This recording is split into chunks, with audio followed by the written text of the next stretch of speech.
You're listening to Inside of You with Michael Rosenbaum, and Ryan's not here again for the second week. He's hanging out with his dad and playing some music, and we miss him, but we also have Bryce here. Bryce, welcome. Hi, thanks. Thanks for all your hard work, man. Of course. You see my face more than anybody. I'm sorry. Yeah, I'm sorry.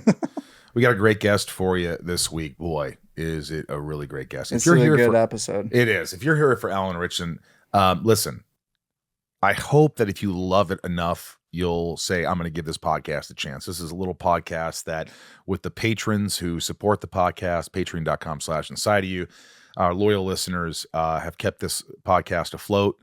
And if you like this episode, I encourage you to just subscribe and listen. That's, if I'm giving you some entertainment and you like it, give it a chance. And if in some way you're here for Alan and you didn't hear his first appearance, listen after, because that's another one of the best episodes. It really is. It really is. In this episode, I didn't think it could be any better.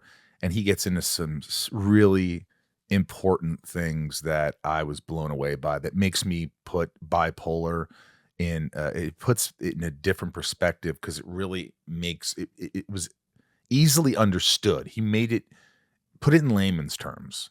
He uses a word like, it shouldn't be called bipolar, it should be called unipolar. Mm-hmm. And I just found it really interesting how he describes it. Yeah, it was interesting hearing him talk about it with his family dynamic too, because he's not just a guy with bipolar, he's also a father and a husband. It's interesting. Absolutely.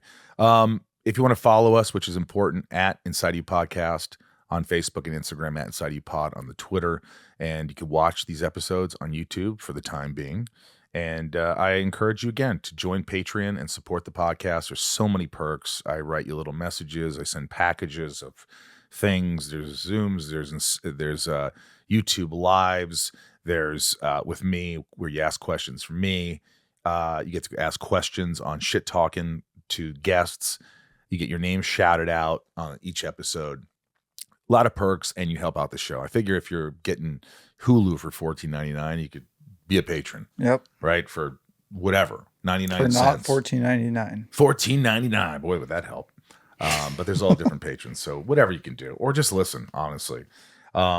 Great episode. And you can go to my link tree.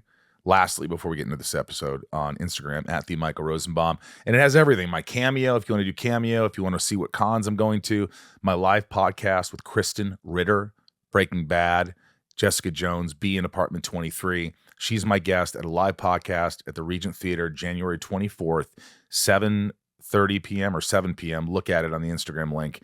And there's a meet and greet with me and Kristen and so much more. So get tickets. It will eventually sell out, I'm hoping. And that's that. And the Inside of You online store has a bunch of groovy stuff too. So without further ado, let's just get into it. Let's get inside of Alan Ritchson. It's my point of view. You're listening to Inside of You with Michael Rosenbaum.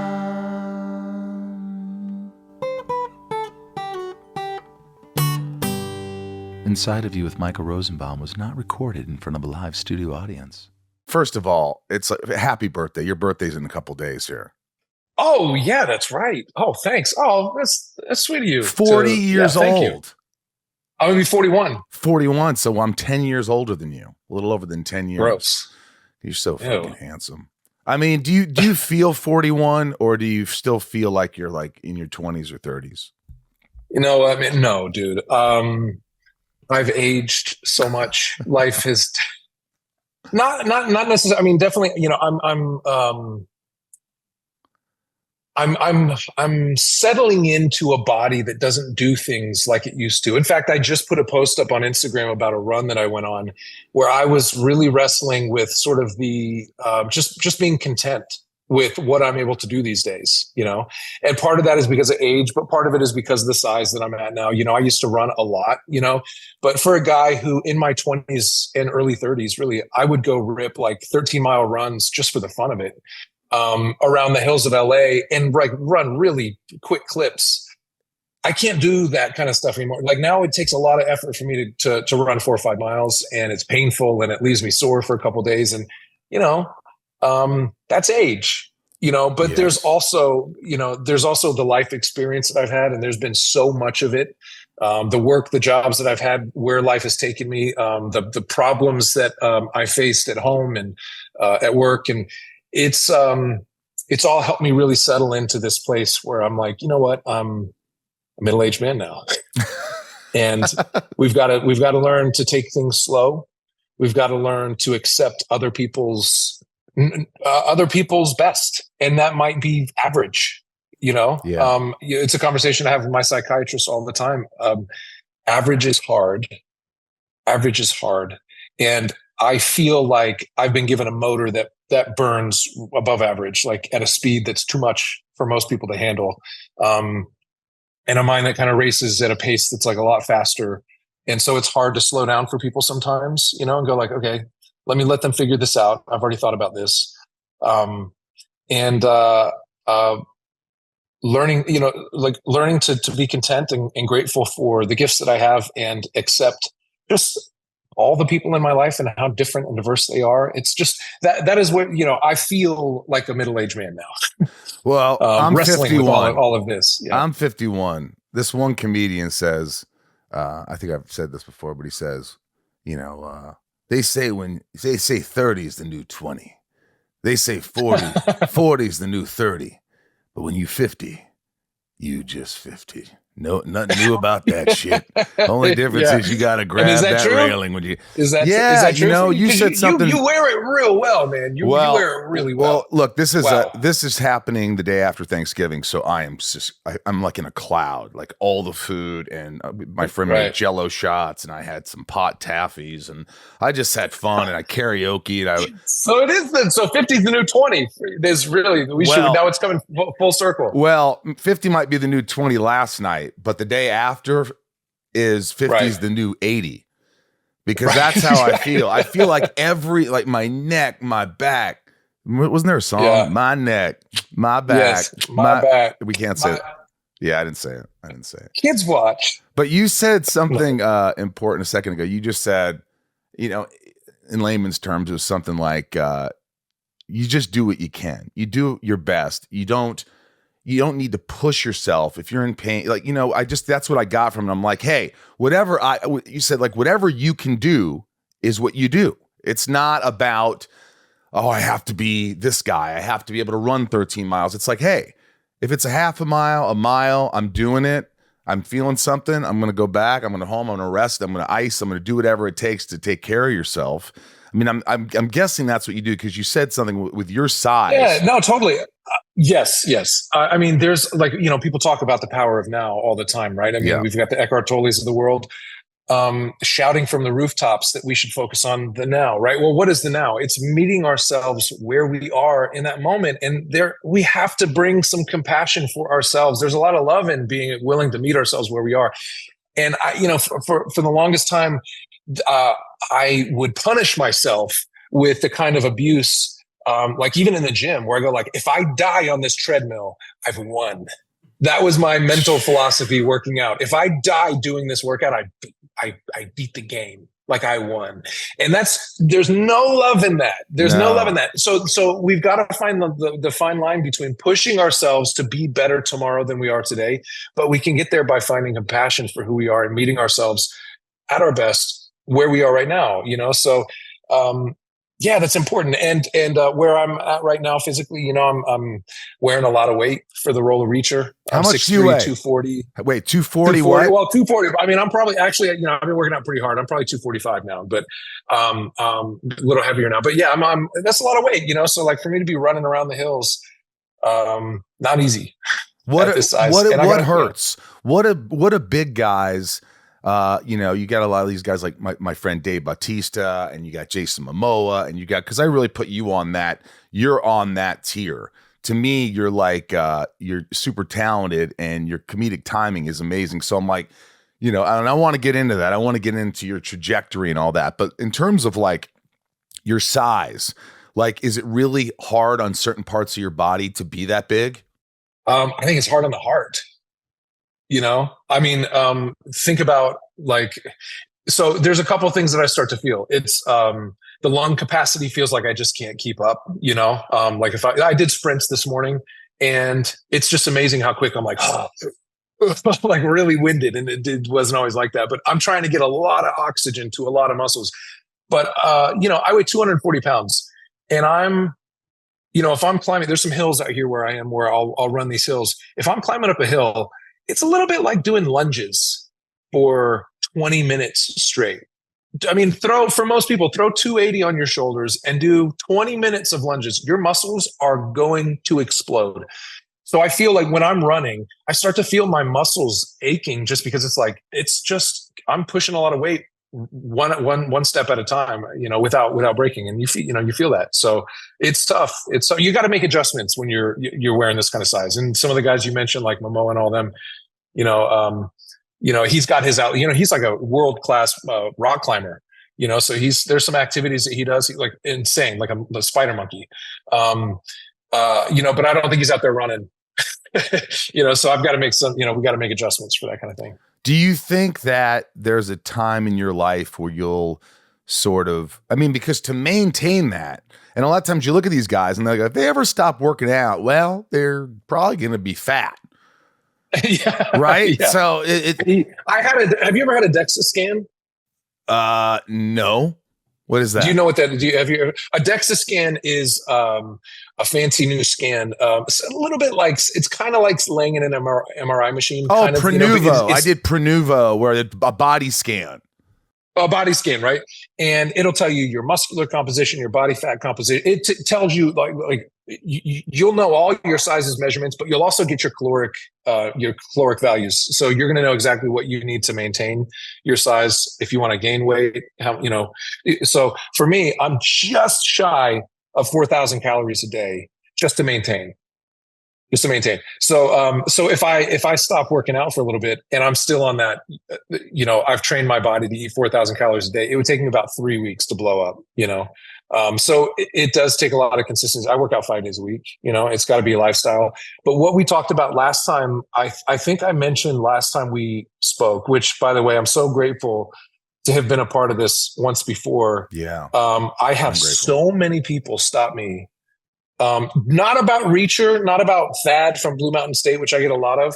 Stop me just for the conversation that we had together on your podcast.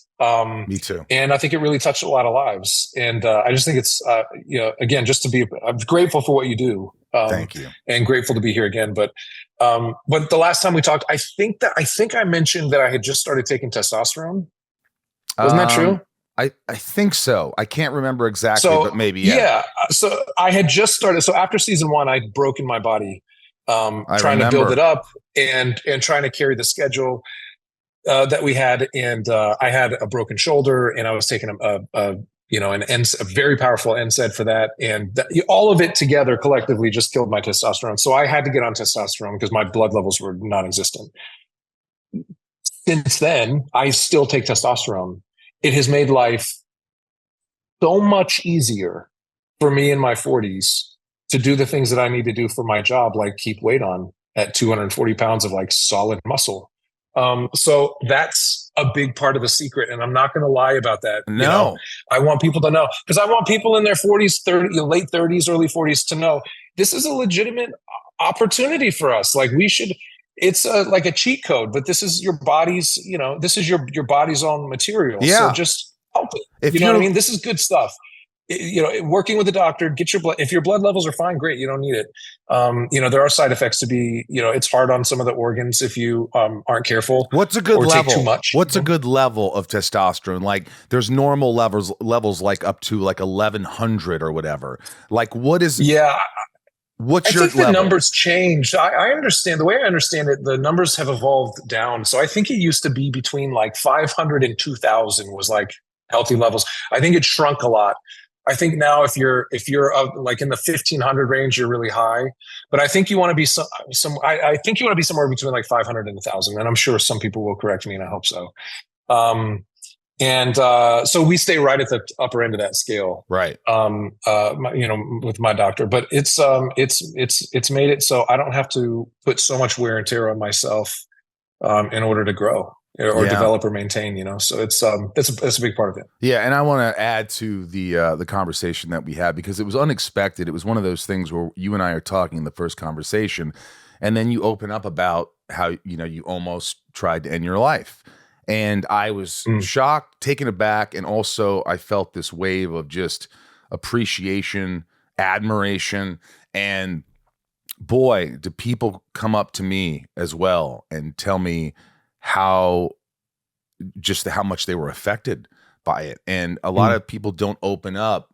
And I it's not a prerequisite to come on the podcast that you have to just throw everything out, but you're that kind of guy. You're that, since I've known you, you're just sort of, this is me, and I'm flawed, and we all make mistakes, and we all have dark times in our lives, but I got through it. Inside of You is brought to you by Rocket Money. I don't know why everyone doesn't have this, Bryce. If you don't have this app, I don't know what to do with you. If you want to save money, get Rocket Money. How many of us have subscriptions that we get for one show and then we forget to cancel our subscription to Flulu or whatever it is? And then we're like, oh my gosh, I just got charged $70 for the last 5 months. I've been paying Flulu for like a year now. It's unbelievable. And you can't get reimbursed for that. They're not going to, Nope. Rocket Money is going to save you. It's going to save you so much money.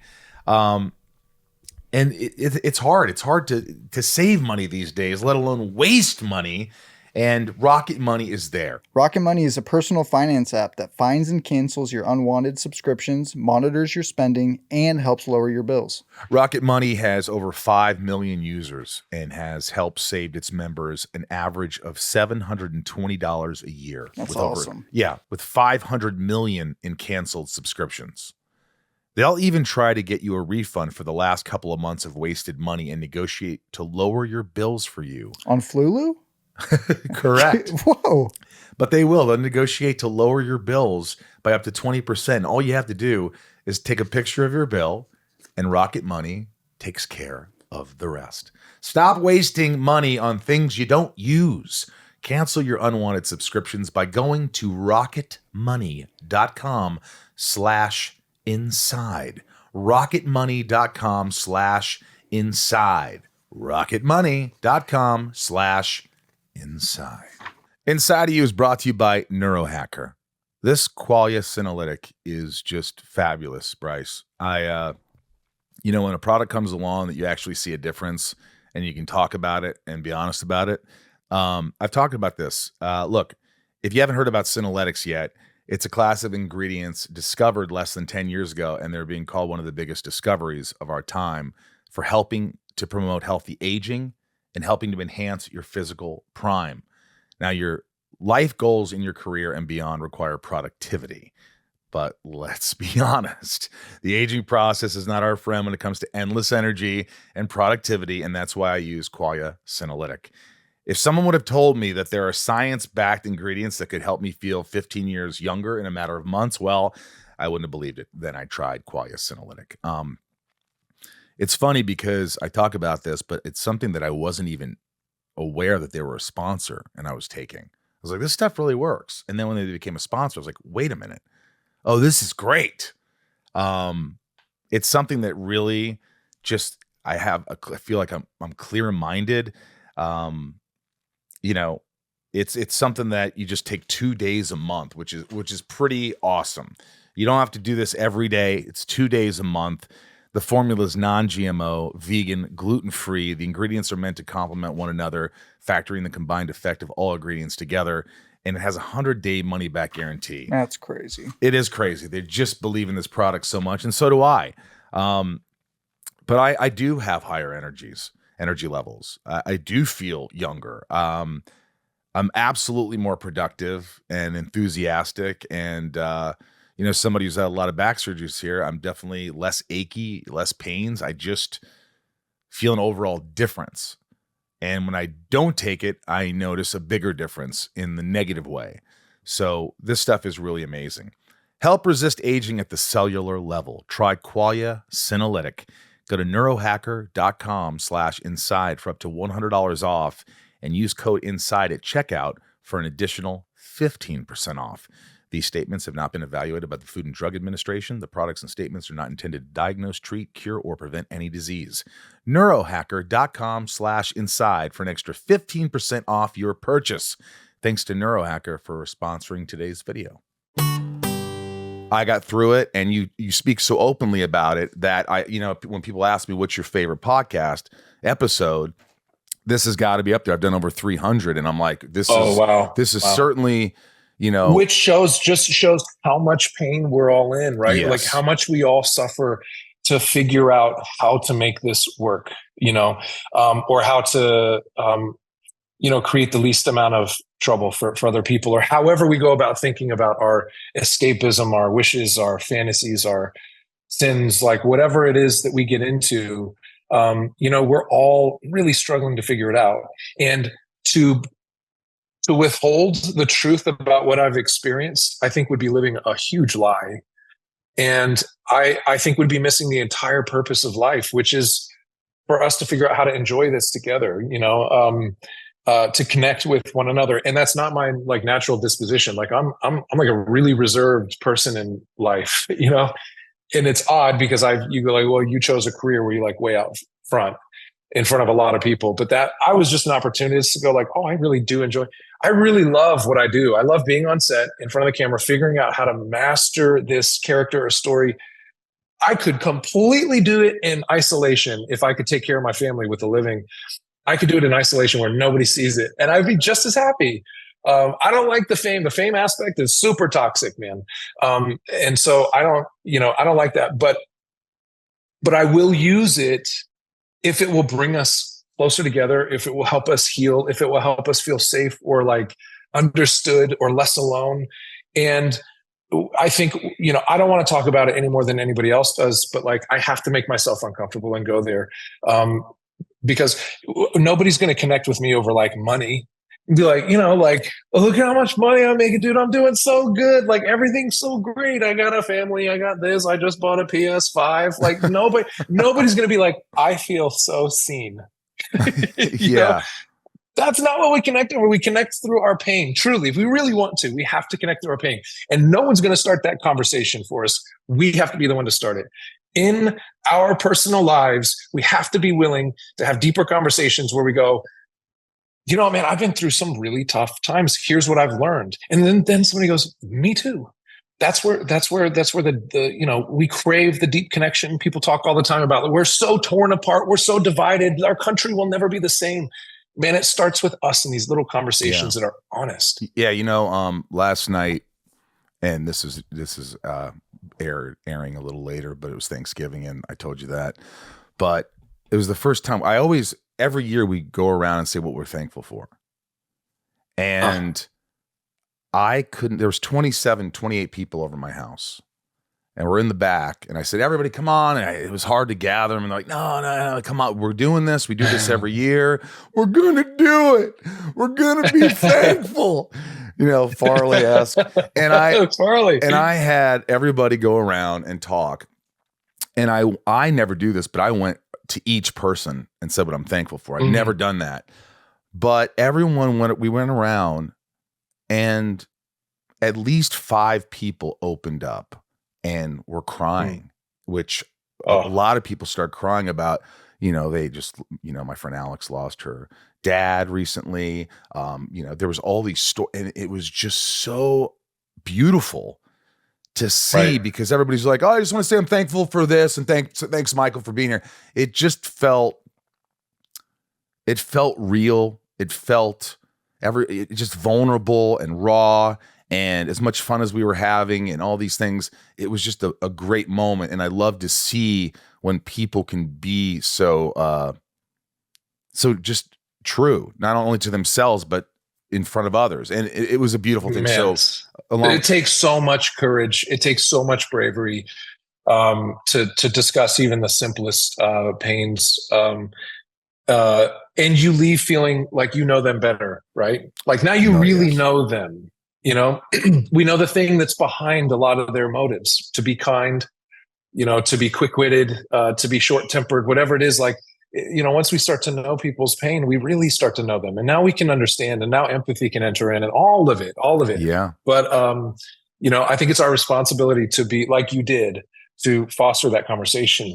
Yeah, it was awesome. It was truly awesome. I look good for you. I want to. We can get into all this stuff again, but so your publicist sent me the screener for Reacher, and I love the first season, and I love the world that it's in, and it's like, and I'm not. I mean, I want to toot your horn because wait, that didn't sound right. That didn't sound right. That's fine. I'm with it. You can. But you are the glue. Everyone around you is all great, but like it's so fun to watch you. I'm waiting for your little smart ass remarks, your little subtle things, but like even in this first episode, which airs December 10th on Amazon, is that right? December 15th, I think. December 15th. Yeah. Okay. And you don't need to tell people to watch it because they're going to watch it.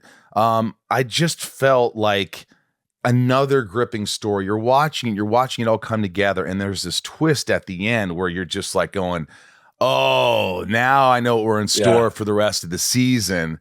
And and by the way, my friend Joe's out there with my dogs helping me out today, and he's also a fan. So it's like, it's pretty cool when around me, all my friends are fans of this show. But it's you. It's like this is like the perfect role for you, and it's you're the badass. You have heart. You're a vigilante. I mean, you do good things, like the old woman the woman at the cash, the ATM, and there's a weird thing because you're not being too sappy. You're doing something like that's right. That it's right. You're taking care of business, but you're still in your own. I really love your character. I think it's so good, and that's why I said Jason Momoa and Dave Bautista, you can be doing all the things that they're doing. You will have the movie career because you have that, and that's a charm, and that's something I believe that's innate and something that you just have, that you've always had inside of you, but now you've gotten to do a role where you're not just the asshole, this guy, you're doing this. Now you're playing a dynamic character that you just shine, and you don't even have, it seems like you're not even trying, which I love. You're not overdoing it, which could easily be done and turn viewers off. Your character stays true to himself. I mean, he's also, it's a dangerous character because he's so stoic and in his own head, his mind working like a computer all the time. And he's so kind of emotionally unavailable compared to most human beings. It could leave, my big fear was that I would not be able to create an interesting character for the screen, that people would be like, bored out of their mind watching the show because this guy's not charismatic or interesting enough, because there's physically, externally, there's not a lot going on until there's an explosion of action that we kind of look forward to. But really, he's a rather still character externally, and I'm glad to hear you say that you enjoy watching him so much and you feel those layers that are going on, but it really is a dream role. And it's one of those that I just, sometimes I do sit back and think like, I am so lucky that this role found me and I get to play a role I feel like I was truly born to play, There are others, there's a lot of scripts that we're a part of and attached to right now that are characters, nothing like Reacher, that I cannot wait to explore and showcase. But this one I think will always be like, Jim, just the cornerstone of my career. Yeah, and I think that I know for a fact that we talked about, you just mentioned it, your shoulder, you were exhausted, you were doing all these things, you were stressed out of your mind the first season, and it was just like I remember talking to you at a con or something. You're like, dude, I don't know if I could. I don't know if I could do this, man. I don't know if I could do that. I mean, this is genuinely like, holy shit. What changed from the first season, the second season, where the sex season was a lot more laid back. Yeah, a little more sexy. This show is sponsored by Betterhelp. Betterhelp online therapy. Do not fast forward, because this is something that truly helps so many people around the world. So many of my friends. You hear the guests, how many guests talk about therapy, and it's amazing. And a lot of people, I talk about how, a family member who, no one will understand me. No one knows what I've been through. Well, that's not true. There's so many people that do know what you're going through, and they've seen it all. And therapy really, truly helps. It helps me. And whether or not your family gives gifts during the holidays, you can always give yourself the gift of a healthier you. Whether by starting therapy, going easier on yourself in tough moments, or treating yourself to a day of complete rest, remember to give yourself some love this holiday season. This time of year can be a lot. It's hectic, it's stressful, it's really easy to forget to take time for yourself, but you deserve it as much as your loved ones do. And it's super convenient with Betterhelp. It's entirely online and designed to be convenient, flexible, and suited to your schedule. Even during the holidays, just fill out a brief questionnaire. This thing takes no time at all to get matched with a licensed therapist, and switch therapist anytime for no additional charge. So if you're not vibing with your therapist, don't think, oh, it's not working. No, just switch to another therapist and feel the vibes. Feel good about who you're talking to. You feel comfortable, and you will find that with BetterHelp. In the season of giving, give yourself what you need with BetterHelp. Visit betterhelp.com/inside today to get 10% off your first month. That's BetterHelp, HELP.com/inside. Inside of You is brought to you by Discover. If you like using debit over credit, don't you think it's time you also get rewarded? Well, now you can with Discover Cashback Debit. It's a checking account that rewards everyone with cash back on everyday purchases. Plus, there are no fees, period. We're talking date nights, thrifting the latest trends, nights out with your friends, and it's now earning you cash back with Discover Cashback Debit. Check out eligibility and terms at discover.com/cashbackdebit. Discover Bank, member FDIC. But what changed in the second season where... A lot. I mean, look, I have a great team around me. And, you mentioned, you mentioned really enjoying the story and the show and the character and his mannerisms and that, like, the witty, like, smart ass remark he makes that kind of, you're waiting for him to tell his honest truth. And those things that you're enjoying, you're really enjoying the minds of the creative team that's around me. Nick Santora, the showrunner, who does an unbelievable job bringing the Reacher to life that we know and love in the books. And it's difficult adapting that to TV, and he knows just how to do it. And I'm fed by him. And Don Granger at Skydance and Dana Goldberg at Skydance, all the executive partners that are like really making sure we're picking the right books and all the, adapting it well for TV. Sam Hill, our producing director. There are people around us that people cannot appreciate the way that I appreciate them, that are making Reacher what it is for people to enjoy. That has to be said. So there's that. But we all collectively have figured out things that worked and didn't work about the first season, and have pivoted. And also the pressure of the season, going into season one, where everybody was like, let me whisper to you what Reacher would do in this moment. And then getting that from 20 people at every take. It was exhausting. Frustrating. And it was necessary. But I don't have that, because once the season came out, everybody goes, we found it. And now there's this, like, just this level of enjoyment, where that pressure is gone. And now it's sort of like we get to enjoy seeing what Reacher would do in these situations as we make this thing together. The pressure of, like, are you Reacher? Are we telling, are we showcasing the right image for Reacher, the tone, the personality, the voice, the mannerisms? Like, are we making Reacher come to life on screen has been solved. We're confidently settled into who this is. And I understand this character now and what, so it's just made it a really enjoyable process now. Well, it seems like a lot of the stress, like you just said, came from uncertainty. It came from, did you go home at night sometimes and going, I don't know if I'm giving them what they want. I don't know if this is the guy. I don't know what did you carry a lot of the stress, a lot of the weight on you? No pun intended.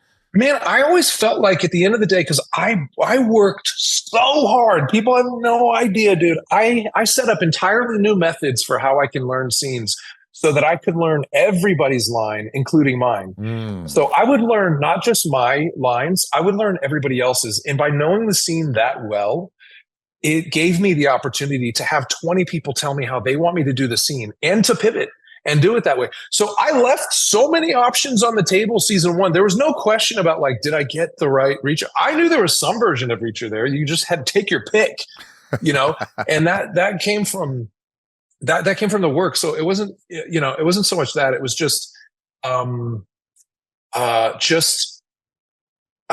sheer the workload that it took to be able to honor that necessity, you know, was it was a lot. It was a lot. And that part of the process is gone now, you know, so now I can approach it much more like any other project or a film, you know, and that's it just helps, you know. Yeah. What about the family? Like your family? You still live in Florida? No, I just sold my place in Florida. Yeah. All right. So you're gone. Yeah, gone from Florida. I mean, look, here's the thing. I since Reacher came out, there was this moment, you know, I fought really hard for Reacher. It took months and months and months to convince everybody that I was the guy. You know, I was passed on the first time. I think I mentioned to you maybe last. Yep. I was passed on in the very beginning of the process, like everybody was, and I think that was because I'm 6'3", Reacher 6'5". I think they were trying to, you know, everybody's trying to get a super authentic version of Reacher on screen. And so there's always kind of an asterisk in my mind, you know, when it comes to this role. But I had to really fight for that. And now that we're in it, it's exploded. Like the career's exploded because of what happened after Reacher aired. Beforehand, we were waiting. The whole town was like, let's see what happens when it airs. There was months of silence. Nobody was picking up the phone. There was no conversations about scripts. It aired, and within 48 hours, I had 20 offers on my desk from the biggest producers and studios in town. And it hasn't slowed up. I mean, it's still like every day we're getting phone calls from some of the most legendary people you can imagine. Give me one. Give me one.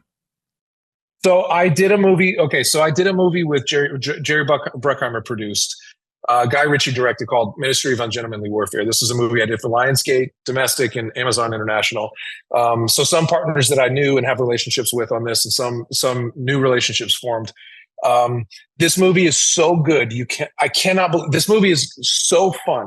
There's nothing like it. It's like Guy Ritchie at his best, based on a true story. There's World War II heroes who were essentially the first special ops. It's told in Guy Ritchie style. Wow. It's super cool. I just went into that feeling very lucky to be a part of this cast, you know, Henry Cavill and Alex Pettyfer and, you know, Henry, just a great, amazing cast.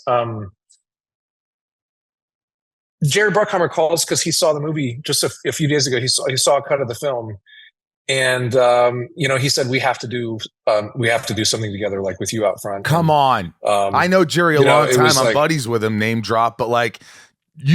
Jerry to call someone to call. Do you know how like a high adventure? Like nobody does high adventure better than this guy. No. and it's the toughest genre to make, I think. And you know, for him to call, you know, one of the most legendary producers of all time, you know, you get those kind of calls. It's like there's just no better feeling, you know. And it's because of Reacher that those kind of calls are coming in. I wouldn't have done that job if my career had been fueled by Reacher. And Jerry is like the kind of guy, he's so soft-spoken, he's so intimidating, but such a sweet guy. But he's just like, and when you meet him, I remember the first time, because I was in this hockey league. I'm still in the hockey league, and it was Jerry Bruckheimer Hockey League on Sunday nights, and I've done it for 25 years, and it's producers and actors and, like, you know, Kiefer Sutherland and a bunch of, you know, and then pro players would play, and it was competitive and fun. You know, the first time I go, Jerry, hey, thanks for having me. He was like, you know, he just nodded. And then a few months later, I'd be like, hey, Jerry. He's like, how are you?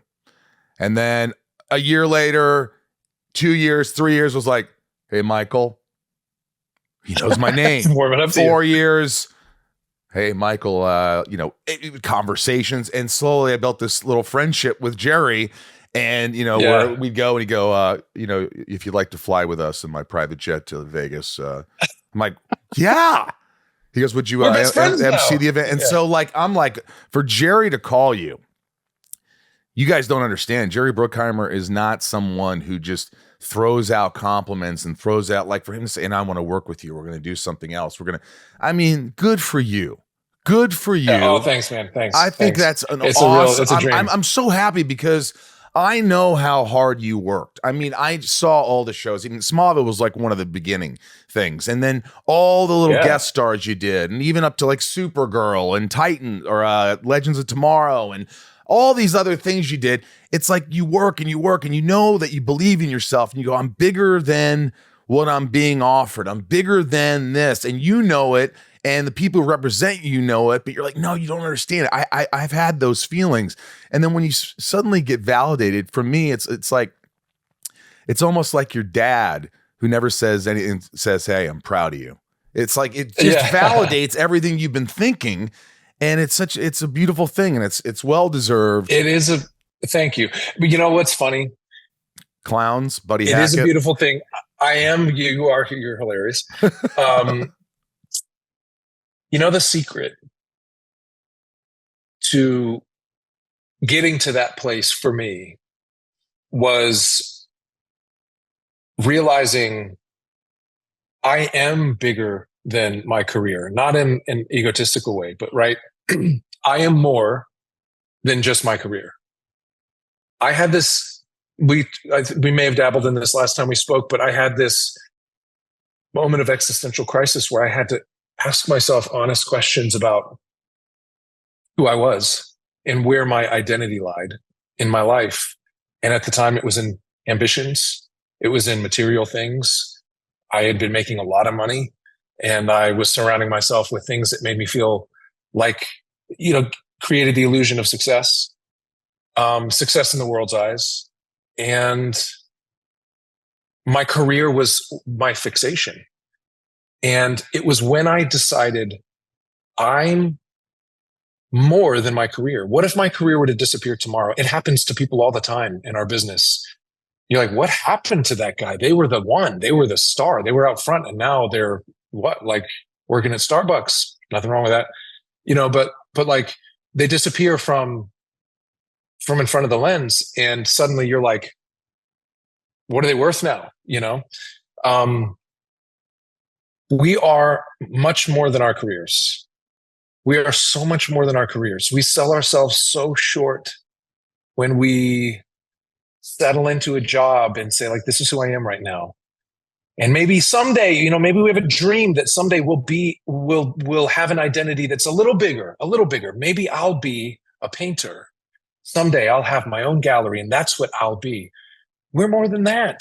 We are more than our art. We're more than our highest ambitions for our most creative self. Like I think we are spiritual beings, and that we should be thinking about like higher minded things. That's what love is, man. It's this thing that floats above the whole world and says, like, how can I actually serve this place and these people that don't really want to be served and that don't serve me? And when we start thinking that maybe that's who I am, my highest self is that guy. Oh, so hard to meet that person, so hard to be that person, and so worth struggling to be that. And suddenly I'm not thinking about my career. And when I stop thinking about my career and thinking about how I can advance myself, it exploded, dude. It exploded. I swear to God, I started doing these little Insta-church videos that were more for me because they ground me. We all know that when you teach a subject is when you truly know if you understand it, and it helps you cement your understanding of it. And so for me, it's a practice of like, do I know this subject? Does it make sense to me? Can I explain it to somebody? And also sharing ideas that I think are fun to talk about that nobody does because they're not commercial.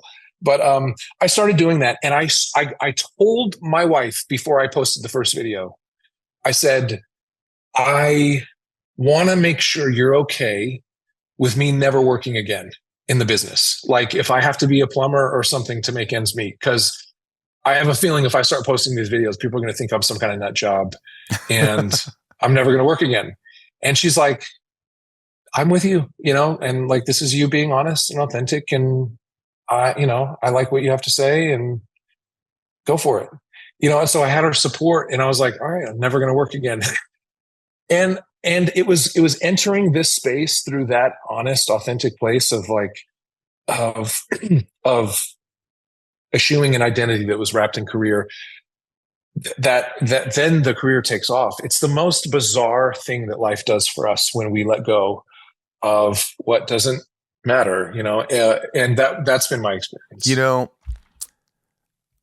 On a similar level, I do feel like, because my whole life I was, not my whole life, but since high school, theater and college and plays and off Broadway and movies and TV. And I got to a certain point where I'm just like, something's missing.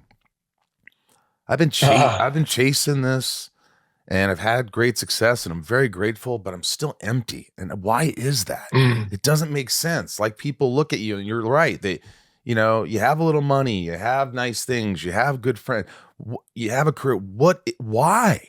What is it? Right. And that's doing the work, and that's working on yourself, and which I have done, but also obviously learning to love yourself, which we talk about a lot, which is very difficult because, if you grow up not feeling loved and not feeling like you are worthy or good enough, then how or the you hell, have to earn it. How the hell? So you have to stop and go, hey, I can't blame this anymore. What is the issue? How do we fix this? And when I started doing things, and this wasn't that long ago, I took a little break from acting for a while, and I did like a little, some things, but I thought, try doing things that you really like, that you really love doing, passions. And all of a sudden, in the last year or two, these passions have turned into things inadvertently. Oh, that's great. Yeah, it's like, I always wanted to write a kid's book. I sold it, and it's going to be out. And I'm like, I really want to do this fun, man. I want to do this fun thing. And by the way, it's the first time in my life that the process is just as fun as the outcome, if not more. I'm the process. Because I used to be like, okay, 14-hour day today. Oh, what time is it? It's okay. I only have 6 hours left. I am just enjoying the moments, and whether something amazing happens financially or whatever, I'm doing them because I enjoy them. I came That's out. The icing on the cake. Yeah, it's amazing. 100%. It's an amazing feeling. That's when you're being true to yourself. When you're being true to yourself, the process is the enjoyable part, because the life is the process. Then life is working, right? It feels right because you're being true to yourself. That's big, man. It is. That's like 50-year-old wisdom right there. Dude, it's taken me so long. And look, I have a long way to go. But now, and I'm trying to do things like say no.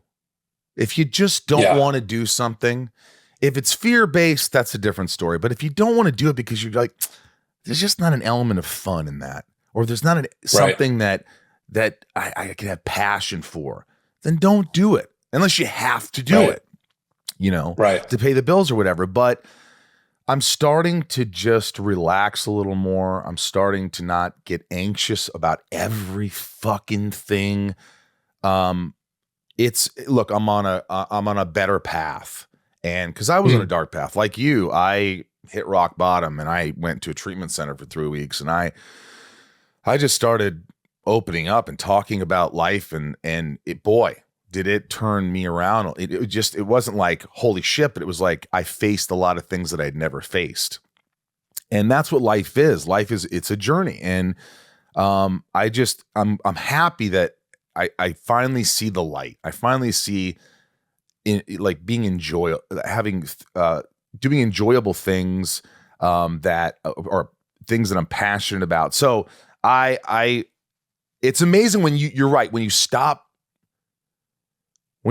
trying so hard, and you stop thinking that I get this part, my agent's going to be happy. Everybody's going to be happy. I'm going to be, look at me. But then now you have to do the work. So you're doing it, or who are you doing it for? What are you doing it for?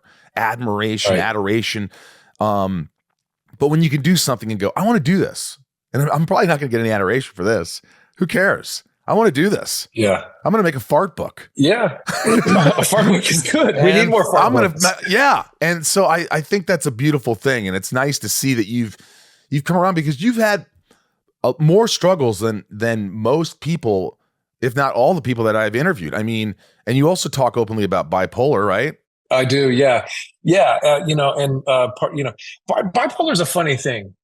Bipolar is a terrible name for bipolar. What should it be called? It's a terrible name. Unipolar. It should be called unipolar. Everybody else is bipolar. So if normal, healthy people have an experience throughout the day, right? They're coming home from work. They had a decent day at work. They work hard. They feel accomplished. They're driving home. Somebody cuts them off in traffic real bad, gives them the finger. Don't even understand why. I'm going the speed limit, right? They feel put off, and they're like, how dare they? Like, that's so rude. People in LA are so rude. They have this feeling that's like negative towards that experience, and maybe, opens up feelings of like insecurity or rage or whatever. But they're still sort of in that place where they're like, but I'm going home. Oh, well, I can shake it off. And they're existing in two places at once. Most people can exist in two places at once. Like, if shit happens, there's still some part of themselves that's okay. With bipolar, I personally cannot experience two states at once.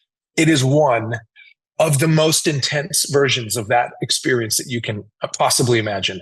So if most people have 99 keys on the keyboard, and the lows are real low and the highs are real high, and they can enjoy all those, right? And we can sort of play in that range. For me, it extends as far as the eye can see, deep into the horizon, where it curves and wraps around the edge of the earth, right? Those keys still go. Some of those are so deep that it's impossible to pull yourself out of. And you need help from a team of people. You need medication, right? But I can't possibly experience those extremes and also do what people tell you to go. But just think about all the things you have to be grateful for. Play this key up here. Just play that key. Let it pull you out.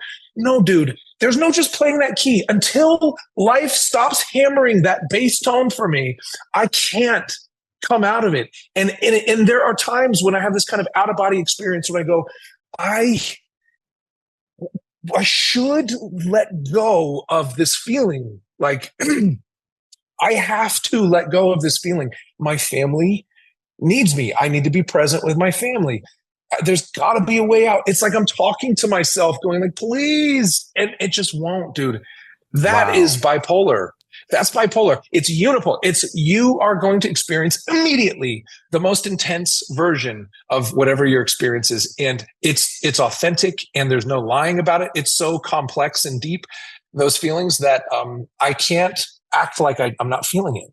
And so that's really hard for people. And it's really hard for my family. Because like, if I'm upset because of my kid the other day, okay, so I've got 3 boys. They're 11, 9, and 7. My 7-year-old's just a few days behind me, his birthday, so he's about to be 8. They're very sweet boys. I'm so grateful for them. They're wonderful young men. But they were mad at me because I told them to go to bed and put their stuff away, the stuff that they were doing. And my littlest said, F you, Dad.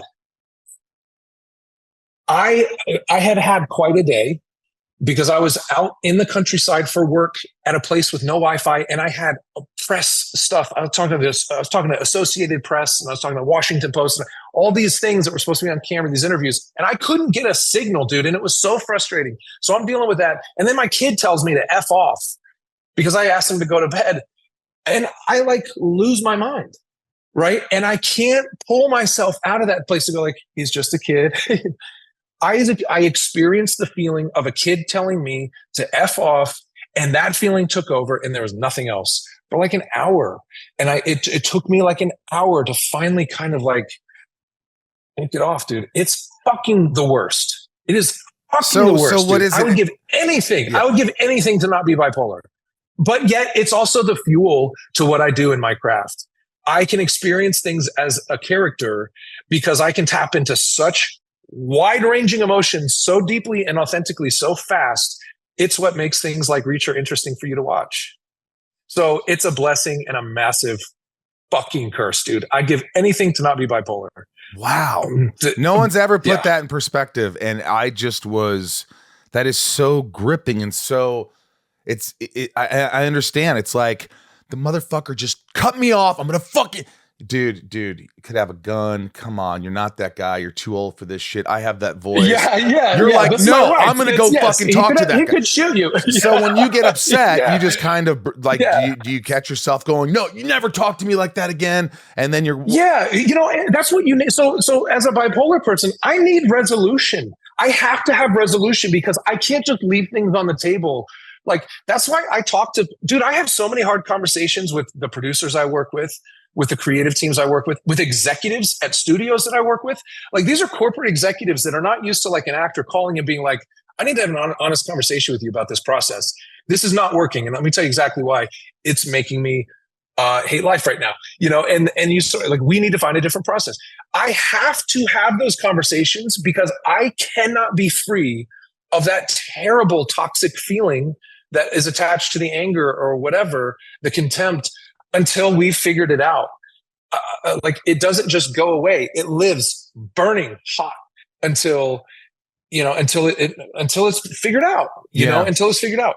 And, the highs are also dangerous. It's dangerous to like live in those highs for too long. You start to get, they call it delusions of grandeur. You start living in this place where you start feeling invincible and making terrible financial decisions or whatever, because you feel, it's dangerous on either side. We don't want to be like, we want to be fluid, and it makes it very, very hard to do that. And so one of the fixes is having very difficult, honest conversations to find resolution that doesn't even make sense for most people. They're like, why do we have to talk about this? Let's just let it go. I can't just let it go. Right. Let me just ask you this briefly. We can move on, but because this is just fascinating. Is it, because no one's put it in perspective like this. Sean Astin talked about his mother, and people have talked about it, but no one's ever really made it like in layman's terms. That really resonates with me. Is it something someone could tell you, hey, you're having an episode, or hey, you're being this? It's like, you see what you're doing right now. Can you control this? Has anyone ever said that? Does your wife ever do that? Yeah, it's usually not like with such confidence, like, hey, you're having a moment right now. It's usually a question. Are you taking your medication right now? Which also sets me into a spiral. Like, I hate being asked that, sometimes I've stopped, but okay. So for bipolar, there is a list of symptoms, and you are in an episode. Usually, hypomania, mixed episodes are more common.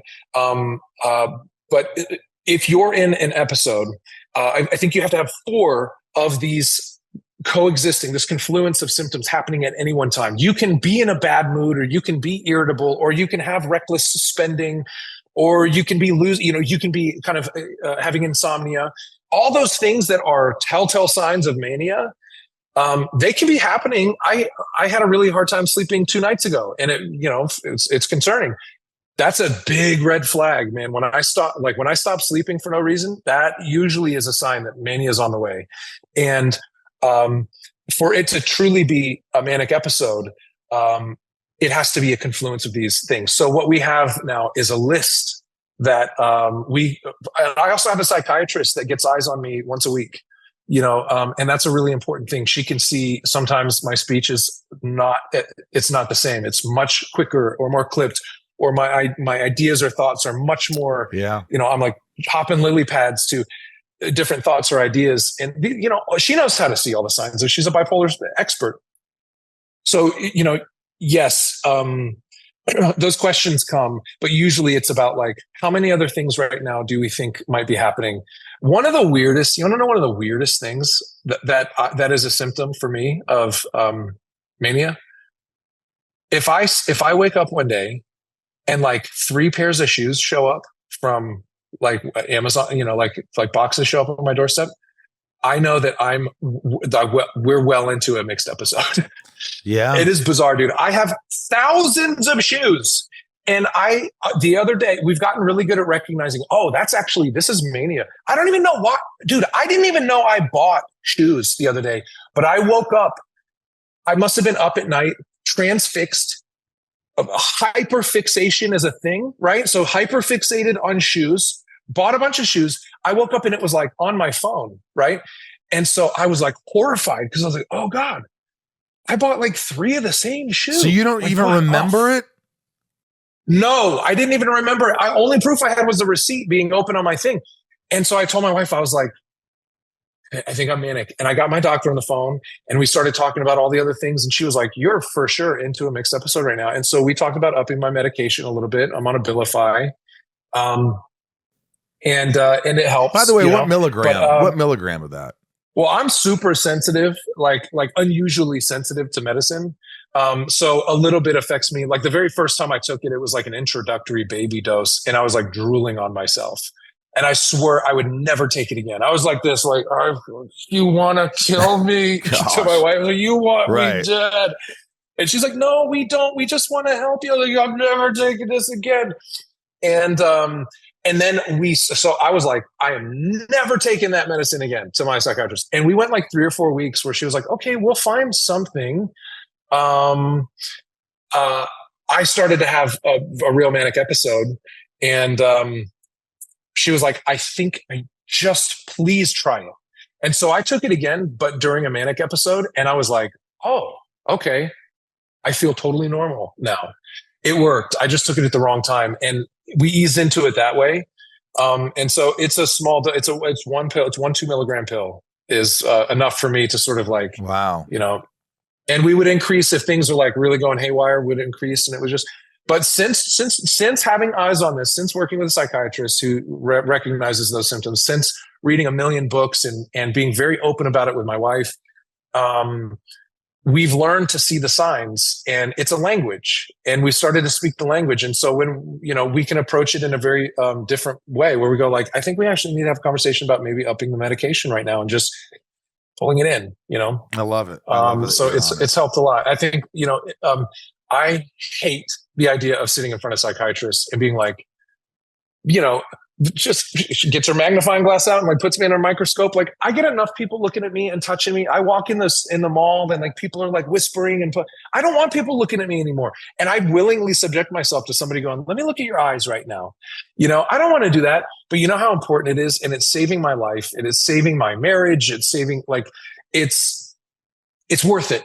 So anybody out there who's like, I don't want to do that. It's long, like, if my life fell apart, which I could burn it to the ground real easily, and I've tried so many times, it would not, then I would be begging to go back in time and work with a psychiatrist who puts me on a microscope for an hour a week. You know, I just want to encourage people who are out there that maybe have some of the trademark symptoms or signs or are in danger of that kind of thing.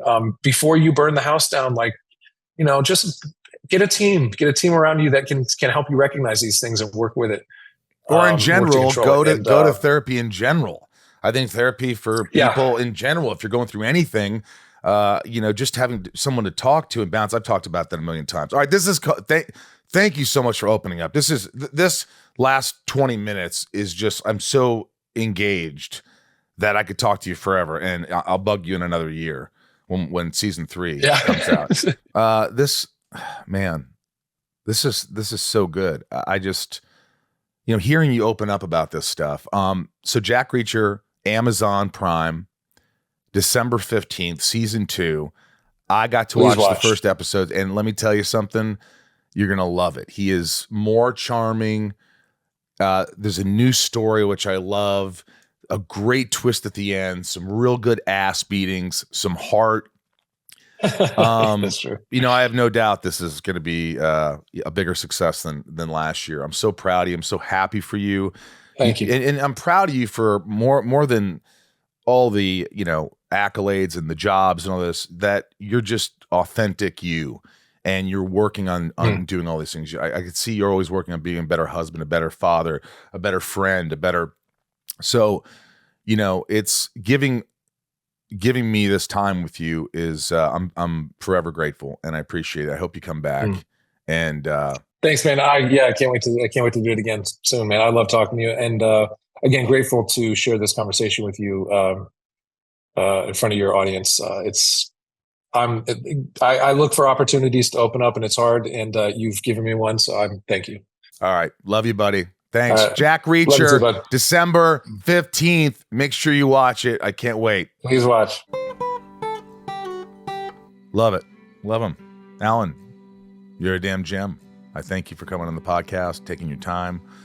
You're a machine, my friend. You're an honest, loyal machine. He's jacked. He's like a mountain of a God. man. His arm can fit in my torso. Kind of visualize that. I don't want to. I don't know what that even means. Yeah, what?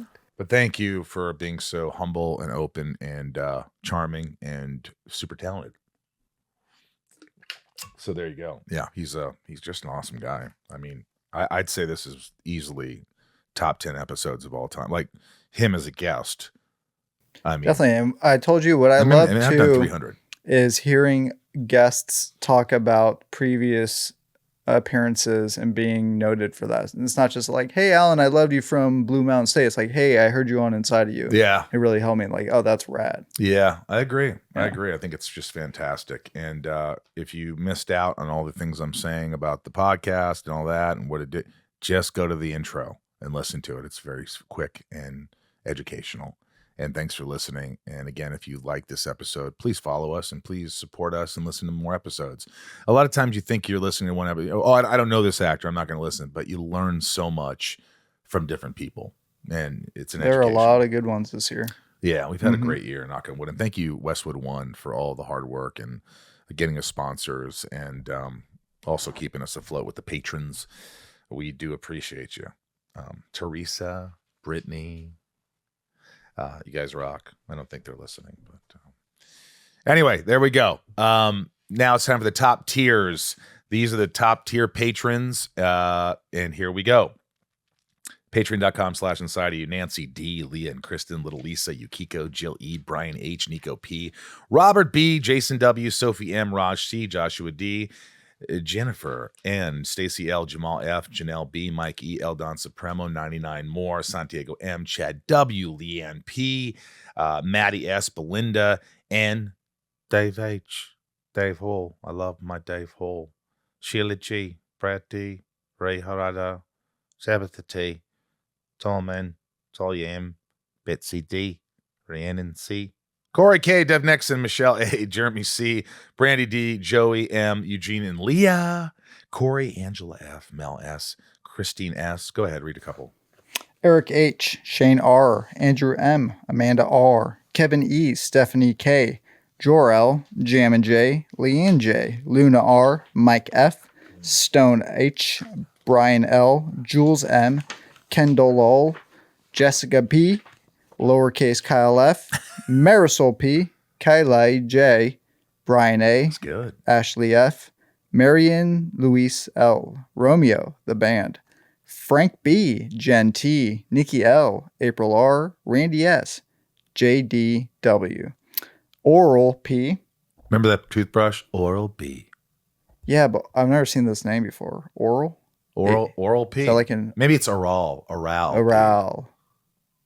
Okay. Ginger Somniac, Rachel D, Melissa H, Nick W, Stephanie and Evan, Charlene A, Dawn G, and Jenny B. We love you. That's for sure. Thank you guys. I appreciate you more than you know. So from Michael Rosenbaum here in the Hollywood Hills of Hollywood, California. I'm Bryce. It's just Bryce, baby. In the same place, obviously. You are. Little wave to the camera. We love you. Thanks for listening. And big episode coming up next week. You do not want to miss it. If you like movies like The Matrix, if you like movies like Bill and Ted, if you like a movie called Sweet November that I was in with him, with this person, and his band's here too. So you might want to stick around. Be good to yourself. We'll see you next week.